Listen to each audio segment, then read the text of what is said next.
Assalamualaikum anak-anak. Baiklah, hari ini kita memasuki tema 6, subtema 1, pembelajaran 3 dan 4. Baiklah anak-anak, materinya yaitu tentang interaksi manusia dengan lingkungan alam dan konvensi hak anak. Materi pembelajaran akan Ibu sampaikan melalui video berikut ini. Mohon disimak dengan baik ya. Sebelum memulai belajar, anak-anak harus membaca doa terlebih dahulu. Terima kasih. Baiklah anak-anak, sekarang buka buku kalian halaman 20 dan 21. Di sana mari membaca, yaitu tentang interaksi manusia dengan lingkungan alamnya. Makhluk hidup yang hidup di muka bumi pasti melakukan interaksi, baik interaksi sesama makhluk hidup maupun dengan lingkungan alamnya. Lingkungan alam merupakan lingkungan yang terbentuk secara alami tanpa campur tangan makhluk hidup. Lingkungan alam menyediakan segala kebutuhan makhluk hidup. Lingkungan alam terdiri dari dua, yaitu lingkungan biotik dan lingkungan abiotik. Lingkungan biotik itu adalah lingkungan yang terdiri dari benda hidup. Contohnya yaitu manusia, hewan, dan tumbuhan. Sedangkan lingkungan abiotik itu adalah lingkungan sekitar yang bukan makhluk hidup. Contohnya batuan, tanah, air, udara, hujan, suhu, dan energi matahari. Benda mati dan makhluk hidup saling mempengaruhi satu sama lain. Bahkan antar keduanya itu saling berkaitan.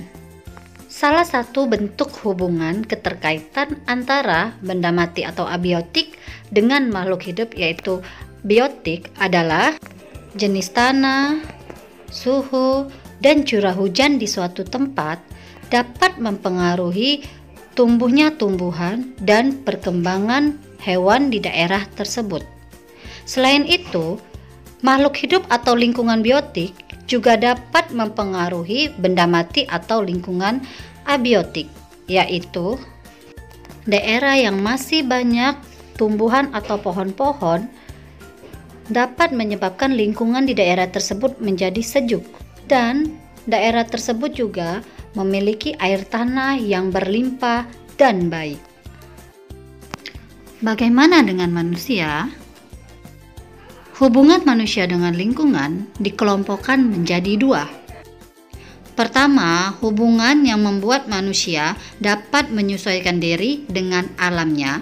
Yang kedua, hubungan yang membuat manusia dapat memanfaatkan lingkungan alam di sekitarnya.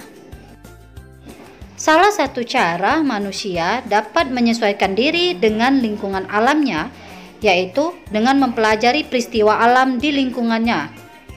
Para petani dapat menyesuaikan waktu tanam dengan musim hujan agar tumbuh dengan baik. Dan para nelayan dapat memilih waktu berlayar sesuai dengan keadaan cuaca agar terhindar dari bencana dan memperoleh banyak ikan. Manusia dapat memanfaatkan alam untuk memenuhi kebutuhan dengan ilmu pengetahuan dan teknologi. Contohnya, manusia membuat hujan buatan untuk menanggulangi kemarau panjang yang menyebabkan menurunnya hasil pertanian. Materi berikutnya yang akan Ibu jelaskan adalah mengenai konvensi hak anak. Pada tanggal 20 November tahun 1989, Perserikatan Bangsa-Bangsa atau PBB mengesahkan konvensi hak-hak anak yang tujuannya adalah untuk memberikan perlindungan dan menegakkan hak-hak anak di seluruh dunia. Konvensi hak anak itu adalah perjanjian yang mengatur tentang hak-hak anak dan mengikat secara hukum dan politik di antara berbagai negara. Menurut konvensi hak-hak anak dapat digolongkan menjadi 4 golongan, yaitu sebagai berikut. Yang pertama yaitu hak kelangsungan hidup, yaitu hak untuk melestarikan dan mempertahankan hidup dan hak memperoleh standar kesehatan tertinggi dan perawatan yang sebaik-baiknya. Yang kedua yaitu adalah hak perlindungan, perlindungan dari diskriminasi, eksploitasi, kekerasan, dan keterlantaran. Hak anak yang ketiga yaitu hak tumbuh kembang. Hak tumbuh kembang adalah hak memperoleh pendidikan dan hak mencapai standar hidup yang layak bagi perkembangan fisik, mental, spiritual, moral, dan sosial. Hak anak yang keempat adalah hak berpartisipasi. Hak berpartisipasi adalah hak untuk menyatakan pendapat dalam segala hal yang mempengaruhi anak. Baiklah anak-anak, materi selanjutnya yaitu pengaruh negatif interaksi manusia dengan lingkungan alamnya. Manusia tidak dapat hidup tanpa mengandalkan lingkungan alamnya. Dari alam, manusia banyak memperoleh manfaat untuk kebutuhan hidupnya,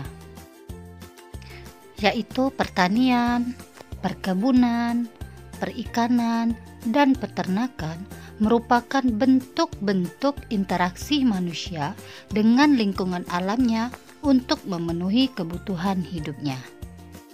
Manusia memelihara alam sedemikian rupa agar dapat dimanfaatkan dengan baik untuk memenuhi kebutuhan manusia dan makhluk hidup lainnya. Tetapi, tidak semua interaksi manusia dengan alam berdampak baik bagi alam. Berikut adalah contoh perilaku manusia terhadap alam yang menyebabkan dampak negatif, yaitu seseorang yang membuang sampah sembarangan, menyebabkan lingkungan di sekitarnya menjadi kotor. Selain itu, membuang sampah sembarangan juga dapat menyebabkan banjir di daerah tersebut. Contoh lain yang merupakan dampak negatif dari interaksi manusia adalah kebakaran hutan akibat kecerobohan manusia.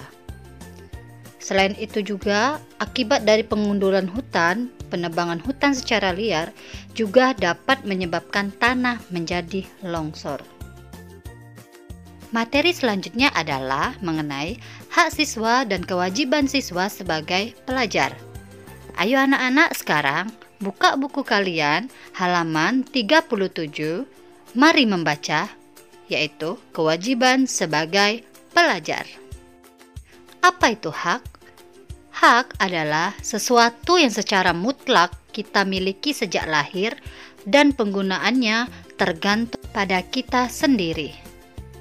Sedangkan menurut Kamus Besar Bahasa Indonesia, kewajiban itu berasal dari kata dasar wajib, yaitu harus dilakukan atau diamalkan, yang artinya adalah kewajiban sesuatu yang wajib dilaksanakan. Kewajiban harus dilakukan untuk menjamin haknya terpenuhi. Baiklah anak-anak, sekarang coba perhatikan gambar tersebut. Gambar tersebut adalah salah satu contoh kelas yang kotor. Apa yang kalian rasakan jika kelas kalian menjadi kotor? Benar sekali, tentunya kalian yang sedang belajar di kelas atau ibu guru kalian akan merasakan ketidaknyamanan saat berada di kelas tersebut. Sehingga aktivitas belajar kita menjadi tidak baik atau terganggu.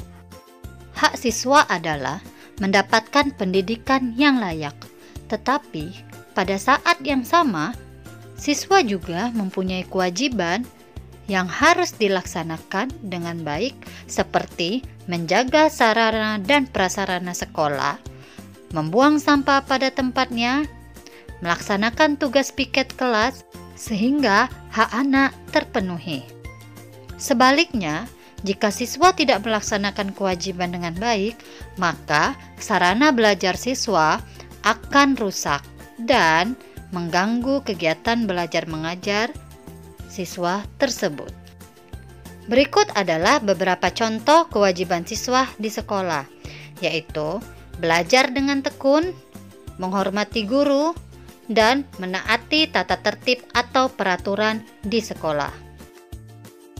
Demikianlah penjelasan dari Ibu mengenai materi tema 6, subtema 1, pembelajaran 3 dan 4. Ibu harap penjelasan dari Ibu dapat dimengerti dan dapat bermanfaat bagi kalian semua. Ibu akhiri, wassalamualaikum warahmatullahi wabarakatuh.